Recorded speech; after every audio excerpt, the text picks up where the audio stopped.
और वो उद्देश्य है कि मोदी जी के नेतृत्व में हम विकसित भारत के संकल्प को पूरा करने के लिए तीसरी बार प्रधानमंत्री मोदी जी को फिर से प्रधानमंत्री बनाए, ये हमारा उद्देश्य है। और मैं यहां ये भी बताना चाहता हूं कि जो आप नारा लगा रहे हैं अब की बार 400 पार,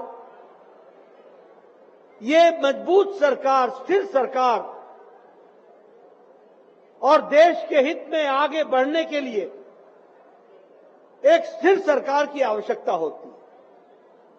आपने 2019 में एक स्थिर सरकार दी, नतीजा क्या हुआ?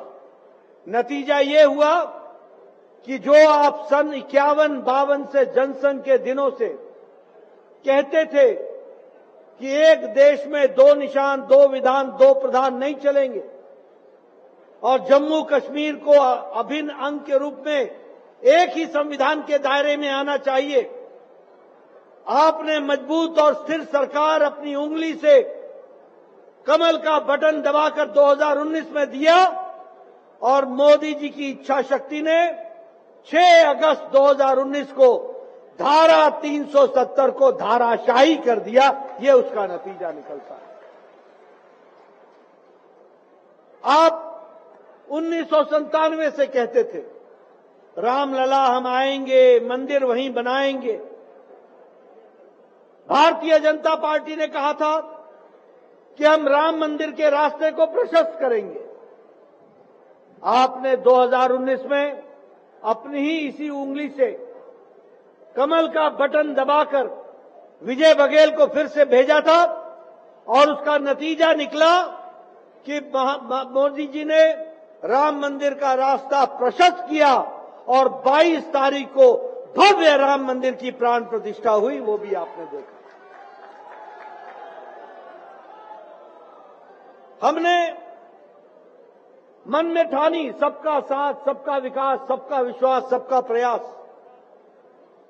3 तलाक जो पाकिस्तान में नहीं है, 3 तलाक जो बांग्लादेश में लागू नहीं होता, 3 तलाक जो अफगानिस्तान में लागू नहीं होता, 3 तलाक जो ईरान और इराक में लागू नहीं होता, 3 तलाक जो इंडोनेशिया और सीरिया में लागू नहीं होता, वो 3 तलाक भारत में मौजूद था।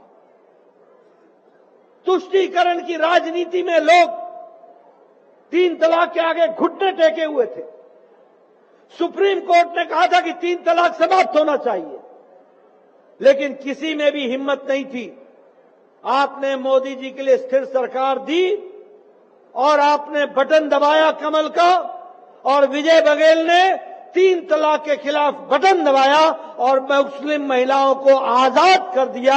ये भारत का नक्शा बना। हमारे विभाजन के बाद हमारे हिंदू भाई, हमारे क्रिश्चियन भाई, हमारे सिख भाई, हमारे पारसी भाई बांग्लादेश, पाकिस्तान, अफगानिस्तान से धार्मिक कारणों से प्रताड़ना होकर वो भारत में आए थे।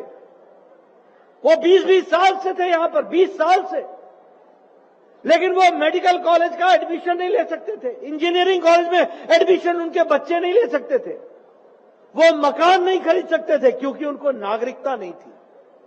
आपने स्थिर सरकार बनाई, मोदी जी ने सिटीजन अमेंडमेंट एक्ट बनाकर कानून बना दिया और अब उनको नागरिकता का अधिकार मिला। इस तरीके से काम को आगे बढ़ाया गया।